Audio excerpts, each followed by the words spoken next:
Buenos días, otra vez el Padre Ignacio López Reyes de la Parroquia de la Santa Cruz. Hoy vamos a reflexionar sobre el Evangelio de San Juan, capítulo 3, versos del 22 al 30. En aquel tiempo fue Jesús con sus discípulos a Judea y permaneció allí con ellos, bautizando. También Juan estaba bautizando en Enón, cerca de Salim, porque allí había agua abundante. La gente acudía y se bautizaba, pues Juan no había sido encarcelado todavía. Surgió entonces una disputa entre algunos de los discípulos de Juan y unos judíos acerca de la purificación. Los discípulos fueron a decirle a Juan: «Mira, Maestro, aquel que estaba contigo en la otra orilla del Jordán y del que tú diste testimonio está ahora bautizando y todos acuden a él». Contestó Juan: «Nadie puede apropiarse nada si no le ha sido dado del cielo. Ustedes mismos son testigos que yo dije: yo no soy el Mesías, sino el que ha sido enviado delante de él. En una boda, el que tiene a la esposa es el esposo. En cambio, el amigo del esposo, que lo acompaña y lo oye hablar, se alegra mucho de oír su voz. Así también, yo me lleno ahora de alegría. Es necesario que él crezca y que yo venga a menos». Palabra del Señor. Creo que una de las grandes tentaciones en todos los grupos humanos siempre son los celos, la competencia, el querer sobresalir unos sobre otros, etc. Y eso crea división, y la división siempre va a debilitar y a destruir. La división nunca construye, al contrario, destruye. Jesús va a hacer una gran alabanza de Juan. De todos los nacidos de mujer, no hay uno tan grande como Juan el Bautista.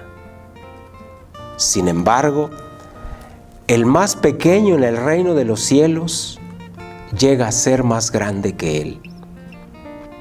¿Por qué es grande Juan? Porque en él hay una gran humildad que consiste, y de hecho eso es, en reconocer lo que uno es. El humilde no se apropia lo que no le corresponde. Los discípulos de Juan, de alguna manera, se ponen celosos porque Jesús está bautizando e incluso van y lo acusan con Juan. Pero Juan dice: es necesario que yo disminuya y que él crezca.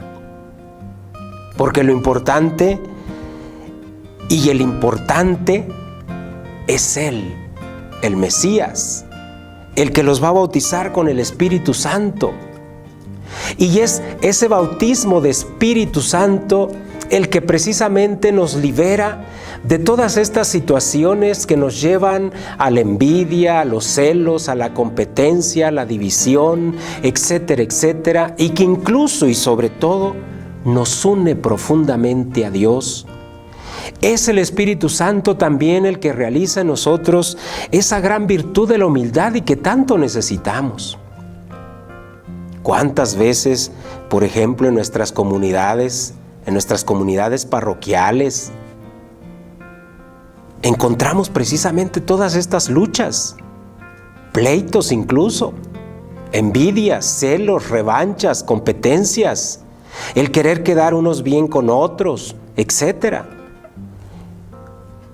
Y qué importante es que de veras nos situemos en esta virtud de la humildad, que es el fundamento de toda nuestra vida en relación con Dios. La división nunca construye, Al contrario, destruye. Nuestra fragilidad, a nuestra miseria, es la humildad.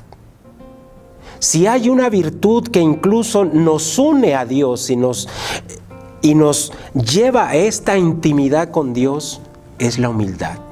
En las Sagradas Escrituras encontramos que Dios se acerca y se deja incluso conquistar por el humilde, y sin embargo del orgulloso, del soberbio, se aparta, se esconde. Juan nos da esta gran lección y de esta gran lección también a sus discípulos. Incluso acordémonos, también los discípulos de Jesús se ponen celosos cuando había alguien por ahí que estaba predicando y bautizando, se lo prohibieron. E incluso a lo largo de la historia nos vamos dando cuenta precisamente de todas estas luchas y estos celos que se van dando. Por eso pues creo que en este día el Señor a través de su palabra nos invita a que nos situemos en nuestra realidad, en nuestra verdad y reconozcamos nuestra pequeñez, porque eso nos hace agradables a sus ojos.